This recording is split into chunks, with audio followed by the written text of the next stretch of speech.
Hello मेरे प्यारे बच्चों, क्या हाल चाल? बढ़िया सब। हर कोई चाहता है कि वो टॉपर बने। स्टार्टिंग में हर एक स्टूडेंट अच्छे से तैयारी करता है, मेहनत करता है, लेकिन कब तक? 2 से 4 महीने के बाद सारा मोटिवेशन उसका गायब हो जाता है। सपना लेकर के चलता है कि मुझे अब की बार 90+ पढ़ना है बोर्ड एग्जाम में।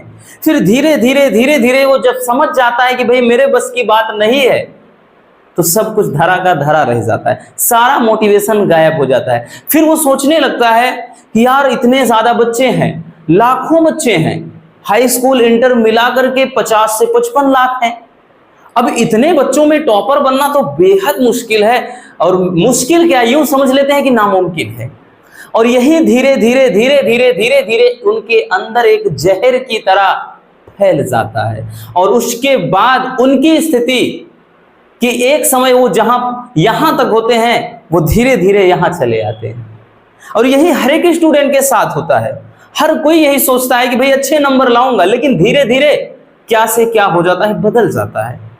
तो बस आज की ये वीडियो उसी लिए है। आज की ये वीडियो आपको अंदर से पूरी तरह झकझोर कर रख देगी, अंदर से आपको बदल कर रख देगी। और भैया ये दावे के साथ कहता हूं कि आज के इस वीडियो को देखने के बाद सारा डर, सारे अंदर जितने भी उल्टे सुल्टे ख्याल आते हैं, सब निकल जाएगा। कुछ भी माइंड में नहीं रहेगा, बस एक लत हो जाएगी, एक नशा होगा कि बस मुझे पढ़ना है और घर वालों के लिए कुछ करना है। अगर ये आपका सपना है, और सपना भाई हमेशा बड़ा देखना चाहिए, कहते ना कि अगर देखना ही है तो बड़ा क्यों ना देखें, क्यों छोटे मोटे ख्याल लेकर ऐसे जिंदा रहें भाई। इसीलिए हम थोड़ी ना दुनिया में आए हैं तो भाई कुछ ना कुछ तो बड़ा करना है, और उसके लिए डेडिकेशन चाहिए, मेहनत चाहिए।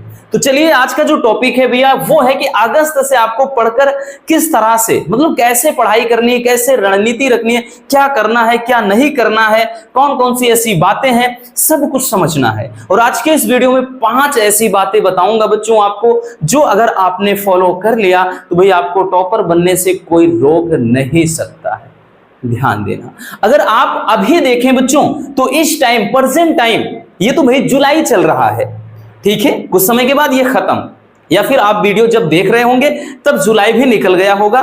तो ये समझिएगा कि अब आपके पास, अगर हम अगस्त से देखें समय कितना है, तो अगस्त से भाई अगर हम ये चीज नोटिस कर लें, अगस्त से अगर आप देखते हैं तो आपके पास वक्त कितना है भाई, 1 महीना हो गया, ये 2 महीना हो गया, अक्टूबर ये 3, नवंबर 4, दिसंबर 5, जनवरी 6, उसके बाद फरवरी। अरे इसको कह लेते हो बबुआ, इसको लेना ही नहीं भाई, यहीं तक लेना है।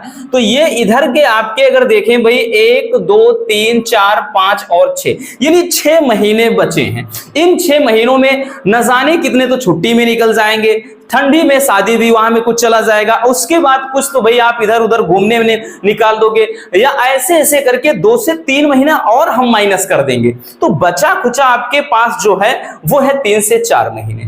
अब आपको समझना है कि भाई ये 6 महीने हैं, यानी अगर हम देखें 1 महीने में 30 दिन के हिसाब से एक एवरेज ले लेते हैं कि 30, भैया आपका इसमें कम ज्यादा भी रहता है। तो अगर इस तरह से देखें तो 180 दिन हो गए, 180 डेज हो गए। उसके बाद आपके सब्जेक्ट भाई अगर हम बात करें, आपके इंटरमीडिएट में तो 5 ही सब्जेक्ट हैं, ठीक है। अब उसके बाद हाई स्कूल वालों के तो 6 हैं। तो अगर हम इसको भाग देते हैं तो भाई 5 तिहाई 15 हो गया, है ना, 5 तिहाई 15 हो गया, कितने बचे 3, 30 हो गया, 5 से 30, यानी एक सब्जेक्ट के पीछे जो वक्त बच रहा है, ये जो समय बच रहा है वो कितने, यानी 36 दिन। अब आप समझिए कि सिलेबस क्या से क्या है, और हमको 36 दिन में एक पूरा सब्जेक्ट फिनिश करना है। अब उसमें भी आपको रिवीजन भी करना है, पूरा प्रैक्टिस करना है, आपको अच्छे से तैयार करना, सिलेबस मतलब खत्म करना है, और प्रैक्टिस सेट लगाना है, सब कुछ करना है महज इसी 1 महीने में। 36 दिन का मतलब हम समझ सकते हैं कि केवल 1 महीने का वक्त मान के चलिए भाई। तो आप समझ जाइए, इस बात को जितना जल्दी समझ जाएंगे उतना जल्दी आपके साथ सब कुछ ठीक होगा, नहीं तो भाई सब कुछ उल्टा पुल्टा होने वाला है। याद रखना भाई कि समय हर कायर को सूरवीर बनने का एक मौका जरूर देता है। बाहुबली में ये चीज आपने सुना होगा कि समय हर एक कायर को सूरवीर बनने का अवसर प्रदान करेगा, और वो सूरवीर आपको बनना है, क्योंकि समय हर किसी को एक अवसर जरूर देता है। इसीलिए कहते हैं अगर समय के साथ बदल गए ना तो बहुत अच्छा होता है, नहीं अगर समय ने आपको बदला तो भाई उस दर्द को आप महसूस बहुत ज्यादा करोगे लेकिन किसी को बयां नहीं कर पाओगे, और शायद उस समय यह होगा कि आप उस पीड़ा को बर्दाश्त भी ना कर पाओ। इसलिए समय के साथ बदल जाइए, नहीं समय नहीं बदला साहब तो बहुत तकलीफ होगी। समझ गए बच्चों? तो ये तो रही भाई, आपने देख लिया कि क्या कुछ बचा है, अब इतने में आपको क्या करना है, कैसे पढ़ना है, तो ये चीज भाई आप अच्छे से समझ जाइए। अब उसके बाद हम देख लेते हैं कि 3 तरह के स्टूडेंट हैं। अगर हम बात करें तो 3 प्रकार के स्टूडेंट्स होते हैं, ठीक है, इनमें आप भी हैं, परेशान मत रहिएगा। 3 टाइप के स्टूडेंट होते हैं। तो सबसे पहले वो हैं कि जो पढ़ने में बहुत अच्छे हैं और शुरू से लगे हुए हैं। मतलब भाई उन्होंने क्या हुआ, जैसे ही पेपर खत्म हुआ और उन्होंने क्या स्टार्ट कर दिया, जो 2025 वाले हैं बच्चे, उन्होंने क्या किया, वो अप्रैल से ही लग गए। यानी देखा जाए तो वो 3 से 4 महीने पढ़ भी चुके हैं। तो ये ऐसे कैटेगरी में आते हैं स्टूडेंट जो पढ़ने में बहुत अच्छे हैं और वो शुरू से लगे हुए हैं, अभी तक पढ़ रहे हैं बढ़िया तरीके से। दूसरे टाइप के स्टूडेंट जो अभी थोड़ा बहुत पढ़े हैं, भाई ऐसे भी स्टूडेंट हैं जो अभी थोड़ा बहुत पढ़े, 1 चैप्टर हो गया, किसी में 2 चैप्टर पढ़ लिए हैं, ठीक, ऐसे वाले, तो ये थोड़ा बहुत वाले हैं। और तीसरे जो हैं वो तीसरे टाइप के स्टूडेंट हैं जो अभी तक शुरुआत भी नहीं किए हुए हैं। ये तो अपने आप को राजा समझते हैं। इनका मानना यह होता है कि भाई जब बोर्ड एग्जाम लगेगा 1 महीने में हम इधर से उधर पलट जाएंगे, हम पूरा का पूरा पलट देंगे, हम बजरंगबली बन जाएंगे, हनुमान जी बन जाएंगे, पूरा पहाड़ उठाकर लेकर के पूरी संजीवनी लेकर पहुंच जाएंगे। तो ऐसा कुछ भी नहीं होने वाला अगर आप ऐसा सोच रहे हो, क्योंकि अगर आपको भाई हनुमान बनना है तो उसके लिए पहले अपने शक्तियों को जगाना पड़ेगा ना, तभी आप पलट सकते हो, नहीं तो कुछ नहीं कर सकते भैया। तो ऐसे भी स्टूडेंट हैं जो अभी तक घोड़ा बेचकर सो रहे हैं, यानी अभी पढ़ाई में लगे भी नहीं, कहते हैं यार चलो शुरू करेंगे, थोड़ा मौसम ठंडा आ जाए उसके बाद मजे में पढ़ेंगे। तो ये सोचते हैं कि मैं तो राजा हूं, मैं तो 1-2 महीने में सब खत्म कर दूंगा, भाई मुझसे ज्यादा पढ़ा लिखा कोई है ही नहीं। तो ये तीसरे वाले कैटेगरी में आ जाते हैं, ठीक है ना। तो ये 3 टाइप के स्टूडेंट होते हैं। अब उसके बाद भाई अब समझ लेते हैं कि थोड़ा टॉपर की कहानी। अब बोर्ड एग्जाम में आपका जो पैटर्न होगा, ध्यान से समझना भाई, ये सारी चीजें आपको बिल्कुल भी अगर नहीं पता है तो समझना पड़ेगा, नहीं तो आप कुछ नहीं कर सकते। तो बोर्ड एग्जाम 2025 में अगर आप बोर्ड एग्जाम देने जा रहे हैं भाई, और जाहिर सी बात है देने जा रहे हैं तभी तो देख रहे हैं, नहीं उसके बाद भी जाएंगे तब भी कोई दिक्कत ना, ये वीडियो फिर भी है आपके लिए। तो टॉपर स्टूडेंट्स होते हैं और एक आप, अगर हम कंपेयर करें, अगर आपसे हम कंपेयर करें भाई, ये जो टॉपर होते हैं ये थोड़ी ना ऐसे हैं कि ऊपर से लाइसेंस लेकर आते हैं कि मैं टॉपर हूं, अरे कुछ भी नहीं है भाई, हर कोई टॉपर है, हर कोई टॉपर है, आप भी टॉपर हो, ठीक है। आपको भाई अपने आप को किसी से कम मत मानना। तो टॉपर में कहानी, अब देखिए कहते हैं कि बोलेंगे अरे यार वो तो टॉपर, वो पढ़ने में ऐसा है वैसे है, बचपन से था, अरे काहे का था भाई। टॉपर की कहानी देखें भाई, इनके लिए भी तो पूरा का पूरा सेम सिलेबस है, सेम सिलेबस है कि नहीं, बिल्कुल है। और आपके लिए भी तो सेम सिलेबस है, आपके लिए भी तो सेम सिलेबस है। अब ऐसा तो है नहीं कि भाई आपके लिए कुछ नया आ गया है। अब दूसरा चीज भाई कि इनके लिए भी सेम बुक है, ठीक है, और आपके लिए भी तो बच्चों सेम बुक है, आपके लिए भी तो भाई क्या है, सेम बुक है। अब इनको लिए मतलब इनके लिए तो कोई अलग से बुक है नहीं। तीसरी चीज इनके लिए भी वही सेम टाइम है भाई, इनके लिए अब ऐसा है नहीं कि इनके लिए 36 घंटे का दिन रात होता है मिलाकर, भाई आपके पास जो है मतलब इनके पास जो है वो भी आपके पास है, तो आपके पास भी क्या है, सेम टाइम है, सेम टाइम है, ठीक है। उसके अलावा अगर हम बात करें तो इनके पास भी सेम मतलब पेपर आएगा, ठीक, सेम पेपर आएगा बोर्ड में, आपके लिए भी तो सेम पेपर आएगा। अब ऐसा है कि नहीं कि भाई आपके लिए बोर्ड अलग से कोई पेपर बनाएगा, ठीक है। अगर हम बात करें भाई तो इनके लिए भी सेम टीचर हैं, हाँ ये हो सकता है कि भाई आप कहीं अलग पढ़ लें, लेकिन अगर सिलेबस पढ़ाया जाएगा तो सब कुछ तो एक रहेगा ना भाई। आप किसी स्कूल में, जैसे एक स्कूल के बच्चों की तुलना करिए कि भाई किसी में 300 से 400 बच्चे हैं, तो उन सबको पढ़ाने वाले भाई वही टीचर हैं, आपको भी पढ़ाने वाले। जैसे भाई हमारी वीडियोस बहुत सारे बच्चे देखते हैं, तो जो पढ़ रहे हैं तो भाई आप सब हमसे ही तो पढ़ रहे हैं ना, कोई एक बंदा तो पढ़ेगा नहीं कि हाँ एक ही बच्चा हमसे पढ़ रहा है, ठीक है। एग्जाम टाइम में लाखों पढ़ते हैं, अभी भी हजारों में पढ़ रहे हैं, तो मतलब ये होता है। तो भाई उनके लिए भी सेम टीचर हैं और आपके लिए भी भैया क्या है, सेम टीचर हैं, ठीक है। उनके लिए भी सेम कॉपी होगी, आपके लिए भी बोर्ड पेपर में सेम कॉपी होगी, तो सब कुछ सेम है, सब कुछ बराबर है, तो भाई ये भेदभाव क्यों हो जाता है? आप क्यों ऐसे फेलियर हो जाते हो? आप क्यों ऐसे मतलब एकदम जमीन पर गिर जाते हो और ये क्यों टॉपर हो जाते हैं? कभी सोचा है? नहीं सोचा है ना। वही चीज तो आज बताएंगे भाई कि कौन सी ऐसी चीजें हैं जो आपको टॉपर बनाएंगी। ठीक है, सब कुछ होता है भाई, कुछ भी अलग नहीं होता है, जहां आप हैं वहीं वो हैं। ठीक है, तो ये सब कुछ जब सेम सेम है तो भेदभाव इतना काहे हो जाता है? चलिए बताते हैं काहे होता है। अब हम समझ लेते हैं जो हमने बताया कि 5 बातें आपको समझना है। आप भाई इन 5 चीजों को अगर समझ गए ना तो समझिए सब कुछ आपकी मुट्ठी में है। क्लियर? देखिए भैया, सबसे पहले अपनी तैयारी के हिसाब से टाइम टेबल बनाएं। मतलब सबसे पहले ये देखना है कि हमने कितना कुछ पढ़ा है, कितना नहीं पढ़ा है, ये चीज समझ लीजिए। ठीक है, जैसे आपका हो गया कि भाई हाँ चलिए हमने फिजिक्स हो गया, केमिस्ट्री हो गया, बायोलॉजी हो गया, या फिर मैथ वाले हैं तो भाई मैथ हो गया, ठीक है, और हिंदी हो गया, इंग्लिश हो गया।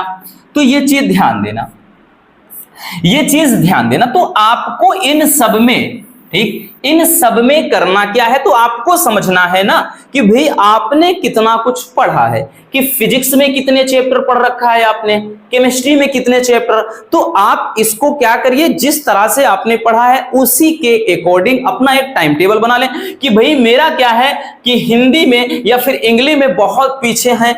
ठीक, हालांकि हिंदी और इंग्लिश के उतना ज्यादा वक्त अगर नहीं भी देंगे तब भी आपका सब कुछ ठीक हो जाएगा। पहले फोकस जो टारगेट होता है फिजिक्स, केमिस्ट्री, मैथ या बायोलॉजी पर। तो भाई इनमें देखना है कि भाई मेरा फिजिक्स अच्छा चल रहा है, केमिस्ट्री थोड़ा गड़बड़ है। तो आप क्या करिए भाई, वो जो टाइम टेबल ऐसा सेट करिए कि हम थोड़ा समय केमिस्ट्री पे दे दें तो दोनों फिजिक्स और केमिस्ट्री थोड़ा मतलब दोनों क्या बैलेंस हो जाए। क्योंकि होता क्या है कि भाई आज के समय में देखो आपको दिक्कत तो बिल्कुल नहीं होनी चाहिए, क्योंकि ऑनलाइन क्लासेस इतनी ज्यादा भाई आपके लिए अवेलेबल हैं, बहुत ज्यादा मिल सकती है। यूट्यूब पर तो भाई भरी पड़ी है, बहुत सारे चैनल हैं। तो होता क्या है कि स्कूल में अक्सर ये होता है कि भाई टीचर बहुत ज्यादा एब्सेंट भी हो जाते हैं या फिर किसी कारण से एक महीने गायब हो जाते हैं, तो वहां पर तो सिलेबस नहीं कंप्लीट हो पाता। अक्सर भाई ज्यादातर स्कूलों की जो कहानी है, जो गांव देहात में स्कूल होते हैं उनकी कहानी यही है, वो राम भरोसे स्कूल चलती है बस, तो सिलेबस कंप्लीट ही नहीं हो पाता। तो ऐसे समय में बच्चे पूरा पढ़ भी नहीं पाते। इसीलिए भाई आज के समय में तो बिल्कुल सब कुछ आपको आपके सामने है, सब कुछ मिल सकता है विदाउट एनी कॉस्ट यूट्यूब पर। तो ऑनलाइन क्लासेस आप अटेंड कर सकते हैं।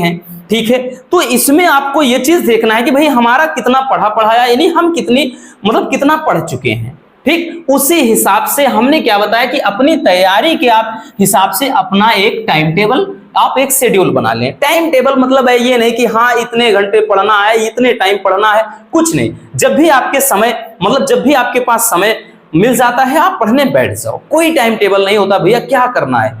ठीक, आप अंबानी तो हो नहीं कि बहुत ज्यादा बिजनेस फैला हुआ है, आप बिजी हो, आप तो एकदम खाली पर्सन। अभी तो आप झोला लेकर फकीर की तरह भाग रहे हो, तो आपके पास जब भी वक्त मिल जाए बैठ जाओ पढ़ने।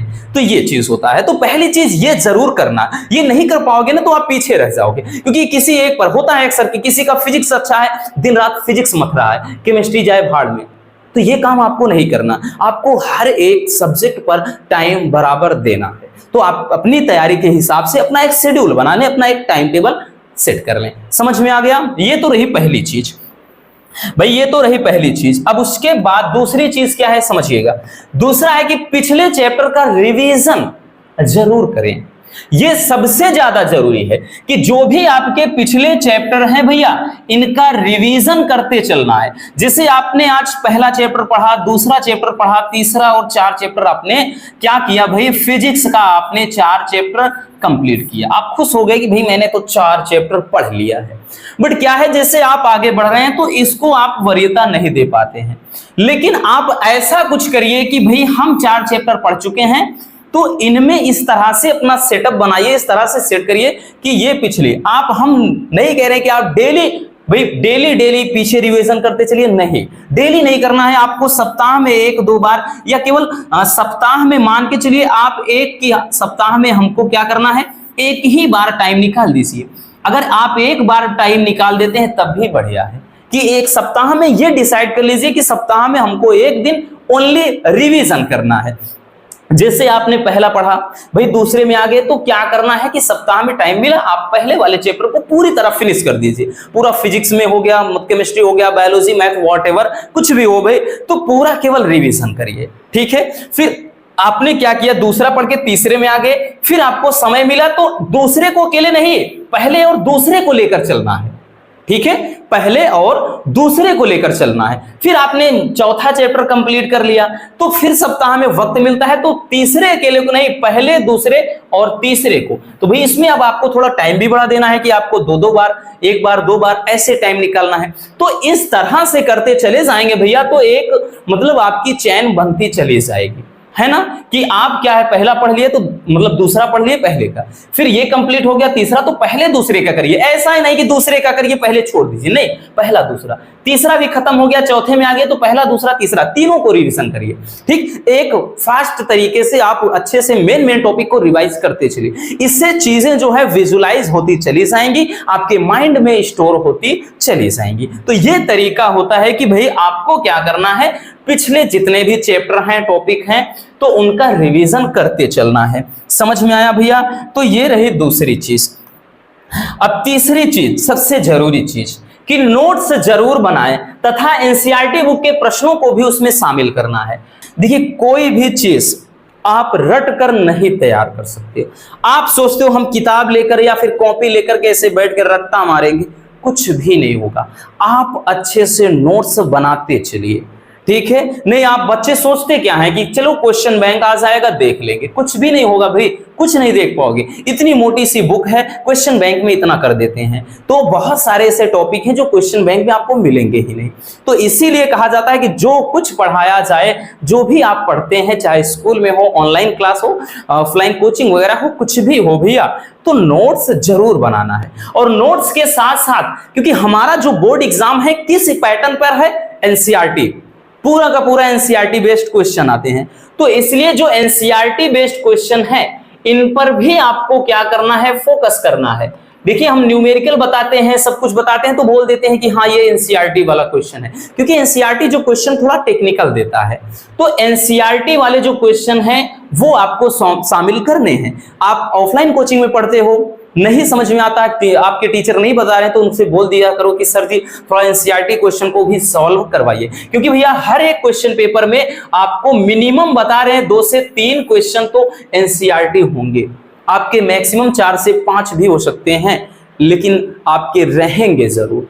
तो एनसीईआरटी वाले जो एनसीईआरटी बुक के क्वेश्चन हैं उनको भी सॉल्व करते चलें। खास तौर पर जो न्यूमेरिकल हो गया और मान लो जो इसमें टेक्निकल क्वेश्चन होते हैं वो चीज, ठीक है। तो समझ में आ गया भैया कि नोट्स जरूर बनाना है। नोट्स से ये फायदा होता है कि आपको चीजें एकदम याद रहती हैं। आपने क्या कुछ लिखा है, कहाँ लिखा है, सब पता होता है ना। जैसे ही आप पेपर में बैठते हो, फटाक से याद हो जाता है, यार मैंने तो इसको पढ़ा है, मैंने तो इसको लिखा है, अच्छे से लिख कर तैयार किया है। तो इससे आपका रिवीजन भी होता जाता है और साथ ही साथ आपका नोट्स भी तैयार हो जाता है। और यही आपके बोर्ड एग्जाम के टाइम में भाई ये रामबाण साबित हो जाता है। फिर ये क्या हो जाता है, रामबाण हो जाता है, एक ब्रह्मास्त्र हो जाता है। तीर चलाओ, ब्रह्मास्त्र चलाओ, पूरा का पूरा खत्म। तो ये काम करना है आपको, ठीक है। चलिए अगला चीज समझते हैं भैया। चौथी चीज क्या है कि ज्यादा से ज्यादा लिखने का प्रयास करें। ठीक, सबसे ज्यादा जो जरूरी चीज है भैया वो ये है कि आपको ज्यादा लिखने पर फोकस करना है, जितना हो सके। हमने कहा ना कि रट्टू नहीं। अब भाई रट्टा मारोगे क्या, एक टॉपर और एक नॉर्मल स्टूडेंट के बीच की मतलब यही तो अंतर होता है ना। जो इधर उधर के स्टूडेंट होते करते क्या है, क्वेश्चन बैंक खोलकर बैठ जाएंगे, बुक खोलकर बैठ जाएंगे, बस ऐसे बड़बड़ा रहे हैं और इधर से पढ़ा इधर से निकल गया, है ना। इधर सुनते हैं इधर से बाहर निकलता है। तो ये काम आपको नहीं करना है, आपको ज्यादा फोकस करना है लिखने पर, क्योंकि लिखने से बहुत सारी चीजें क्लियर हो जाती हैं। भाई जब भी आप लिखते हो आपको ध्यान देना, जब लिखना बहुत ज्यादा इफेक्ट डालता है भैया, सबसे पहला तो ये होता है कि आपका रिवीजन हो जाता है। ठीक, पहला तो रिवीजन हो जाता है आप जब लिखते हैं। दूसरा चीज आपकी एक हैंड राइटिंग में भी सुधार होता है। बहुत सारे स्टूडेंट होते हैं तो वो तो डायरेक्ट पहुंच जाते हैं उठा करके, वो फिर केवल बोर्ड पेपर में ही लिखते हैं, कहते हैं यार पता नहीं किधर इधर उधर शॉर्ट हैंड में लिख देते हैं, है ना। तो ये काम नहीं करना है। पहला तो भाई लिखने से रिवीजन हो जाएगा, दूसरा हैंड राइटिंग में सुधार आ जाएगा, ठीक है। और तीसरा जो चीजें जो भी आप लिखते हो वो आपके माइंड में स्टोर हो जाती है, मतलब वो चीजें याद हो जाती हैं। क्यों? क्योंकि आपने वो चीज लिखा है। और जब भी आप लिख कर जाते हो ना घर पर, जैसे आपने लिख कर प्रैक्टिस किया है, लिख करके अच्छे से सब कुछ तैयार किया है, तो पेपर में बैठते हो तो दिमाग में यही चीज चलता है, यार बस टॉपिक नहीं समझ में आ रहा है, हमने तो लिखा था। तो ये चीजें होती हैं। इसीलिए कहा जाता है कि ज्यादा से ज्यादा आप लिखने का प्रयास करें। जितना ज्यादा लिखेंगे बच्चों, उतना ज्यादा आपकी राइटिंग में सुधार होगा, रिवीजन होगा, उतनी ही ज्यादा चीजें याद होती। नहीं तो आप ये चीज करके देखिए, आप ये चीज करके देखिए, आपको खुद फर्क मालूम पड़ जाएगा कि लिखने से चीजें कितना ज्यादा आसान हो जाती हैं। ठीक है, देखिए अक्सर होता है ना भाई, जो भी तैयारी करते हैं, जो बड़े लेवल के कॉम्पिटेटिव एग्जाम, अभी तो आप उसमें भाई आप वहां से बिल्कुल परे हो, बिल्कुल दूर हो। आप जब भी कॉम्पिटेटिव एग्जाम, कोई ऐसा बंदा कि जो अच्छे लेवल की तैयारी कर, आप रूम में उनके घुस जाओगे ना, पूरे रूम में आपको कहीं जगह ही नहीं मिलेगा। वो हर जगह पोस्टर चिपकाए रहते हैं। उनका एक मतलब उद्देश्य यही है कि मुझको ये चीज करना है। इधर लिख दिया कि भाई ये चीज बनना है, इधर लिख दिया फार्मूला, उधर लिख दिया दुनिया भर का पूरा जीके जीएस, पूरे पूरे के पूरे रूम को वो सजा देते हैं भाई, कोई फूल व गुलदस्ता से नहीं, बल्कि चीजों को लिख लिख कर चिपका देते हैं। इसीलिए कहा जाता है ना कि लिखना बेहद जरूरी है। जितना लिखोगे उतना ही ज्यादा चीजें आसान होंगी। इसलिए कहते हैं कि लिखना बहुत जरूरी है। ठीक है, समझ में आ गया भैया? चलिए, और पांचवी चीज, सबसे जरूरी चीज, पांचवी चीज सबसे जरूरी चीज कि अपने सपनों को पूरा करने के लिए एक लक्ष्य निर्धारित करें। ठीक है, मतलब एक गोल होना चाहिए, एक लक्ष्य होना चाहिए। ठीक, कहते ना कि अगर जब तक आपके सीने में, जब तक आपके अंदर कोई लक्ष्य नहीं है, कोई ध्येय नहीं, कोई मकसद ही नहीं है, आप क्या करोगे? ठीक, कहते ना कि जब जैसे घर में कोई फंक्शन होता है, घर में फंक्शन होता है कि जैसे शादी विवाह पड़ गया है, तो हर किसी के दिमाग में यह चीज चलने लगता है कि घर में शादी पड़ी है, मुझे जूते लेना है भाई, मुझे कोई कहेगा कि हाँ इनको साड़ी चाहिए, कोई कहेगा यार कि मुझे तो ये करना है, मुझे बाल कटवाना है, अपना फेशियल करवाना है ना। सब अभी अपनी तैयारी में लग जाते हैं। क्यों? क्योंकि डेट फिक्स हो गई है शादी की। तो सबके दिमाग में चलता क्या है कि शादी है। अब शादी है तो भाई धूमधाम से तैयारी करनी पड़ेगी, सब कुछ व्यवस्थित करना है। तो ऐसा क्यों होता है? वो इसलिए भैया क्योंकि उनके दिमाग में एक टारगेट है, एक लक्ष्य है। लक्ष्य ये है कि भाई शादी पड़ी है, मुझे ये करना है। तो ये आपको समझना पड़ेगा भाई, अगर जब तक आपके अंदर कोई लक्ष्य नहीं है, जब तक आपका कोई गोल नहीं है, कोई टारगेट नहीं है, तो कुछ भी नहीं। तो एक लक्ष्य निर्धारित करना है और उसी के लिए आपको काम करना पड़े। पता चले घर से झोला उठाकर चल दिए और जाना कहाँ है पता ही नहीं। ठीक, आपको जाना कहां है नहीं मालूम, तो आप कहां जाओगे? जाओगे नहीं। अगर एक मंजिल पता चल जाए कि भाई मुझे उस स्थान पर जाना है, तब आप आराम से, भले ही लाख मुश्किलें आए, आप पहुंच जाओगे। लेकिन जब तक कोई भाई मंजिल का पता ही नहीं है, घर से निकल दिए झोला लेकर फकीर की तरह, कहां जाओगे? भटकते रह जाओगे। इसीलिए कहते हैं कि एक गोल होना, एक लक्ष्य होना बेहद जरूरी है। ठीक, और आपको भाई सपनों को खुद पूरा करना है भैया, आपको अपने सपनों को खुद पूरा करना है। कोई नहीं आएगा आपको, ठीक है, कोई भी आपके साथ नहीं होगा। कहते ना कि भाई आपको अगर दुनिया जीतना है, आपको वो काम करना, वो मुकाम हासिल करना है, तो आपको अपने कंधों पर भरोसा होना चाहिए, किसी और के कंधों पर नहीं। जब तक आपको अपने कंधों पर भरोसा नहीं होगा, आप कुछ नहीं कर सकते हो, क्योंकि अपने घर की जिम्मेदारियों का बोझ आपको खुद के कंधों से उठाना है, ना कि किसी और के। भाई माँ बाप का एक सपना है भैया, उनका भी एक बचपन में अक्सर होता क्या है कि हर एक माँ बाप इतना ज्यादा खुशी हो जाते हैं कि मेरा लल्ला अब ये करेगा, बड़ा होगा हम डॉक्टर बनाएंगे, इसको इंजीनियर बनाएंगे, इसको हम डिफेंस में ले जाएंगे, पुलिस बनाएंगे। मतलब ये दुनिया भर के ख्याल होते हैं। इतना लाड प्यार से आपको पाला, इतना नाज से आपको, इतना ज्यादा शिद्दत से आपको पाला है कि बचपन में जब आप गिर जाते थे, मामूली सी एक छोटी सी खरोंच आपको लग जाए, पूरा घर, माँ बाप तो पूरा का पूरा घर समझ लो अपने सर पर उठा लेते थे। मतलब इतना ड्रामा हो जाता था, इतनी लड़ाई, इतनी झगड़ा हो जाता कि एक बच्चा नहीं संभाल सकते हो, तुमको अकल नहीं है, इसको चोट लग गई, कैसे लग गई, क्या होगा, मतलब समझो जैसे जान निकल जाती हो। तो अगर आप भैया आज पढ़ाई नहीं करोगे तो आप धोखा किसे दोगे? ये सोचिएगा, किसको धोखा दोगे? अपने आप को, या फिर मोनू सर को, या फिर माता पिता को, या फिर किसी और को? किसको दोगे?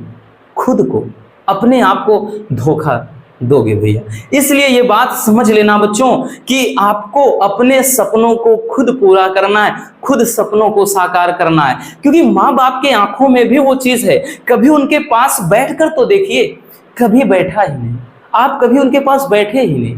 क्यों बैठोगे भाई? आज तो आप सोशल मीडिया से घिर चुके हो ना, क्योंकि सोशल मीडिया ने आज आपको अपाहिज बना दिया। आप मोबाइल फोन से बाहर निकलो तब तो उनको देखो, कभी उनके पास बैठकर देखिए क्या सुकून मिलता है। और वो आपको ऐसे देखेंगे, ऐसी निगाहों से देखेंगे कि उनको लग रहा है कि मेरा बच्चा, मेरा लाल, मेरी लाडली कुछ करेगी। और आप आज क्या कर रहे हो? धोखा दे रहे हो। तो भैया समझ जाइए, समय के साथ समझ जाइए इस बात को, और जितनी जल्दी समझ जाएंगे उतना ही अच्छा होगा। नहीं तो आपकी नैया डूबने वाली है। घर वाले एक उम्मीद लगाए हुए हैं, तो भाई घर वालों को धोखा मत दीजिएगा। वो साक्षात भाई आपके सामने देवी देवता हैं। अगर आप भगवान को धोखा दोगे तो कहाँ जाओगे?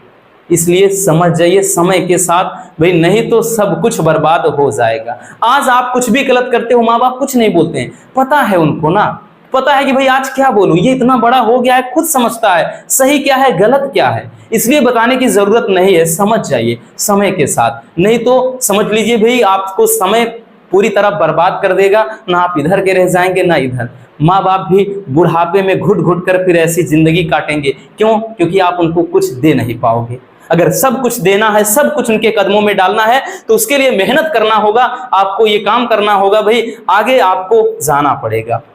समझ में आ? तो बस आज के इस वीडियो में इतना ही। उम्मीद है भाई हम भी जज्बात में कुछ ज्यादा ही बह गए, लेकिन जो बात है भाई, जो हमारे दिल में आया आपको बता दिया बच्चों। घर वालों को कभी धोखा मत दीजिएगा, कभी उनको अंधेरे में मत रखिएगा, नहीं तो भाई दुनिया का सबसे बड़ा पाप आपको लगने वाला है। तो बस वीडियो अगर पसंद आई हो तो भाई प्यार से एक लाइक जरूर कर देना। मिलते हैं किसी और मजेदार टॉपिक के साथ। Love you, bye bye, take care. ये चीज आपको कर लेना है भाई, यकीनन मेरे बच्चों, मेरे प्यारे रसगुल्लों, आपको भाई वो मुकाम हासिल होगा जिसके लिए सब दिन रात मेहनत करते हैं, जिसके लिए तड़प रहे हैं। ठीक है।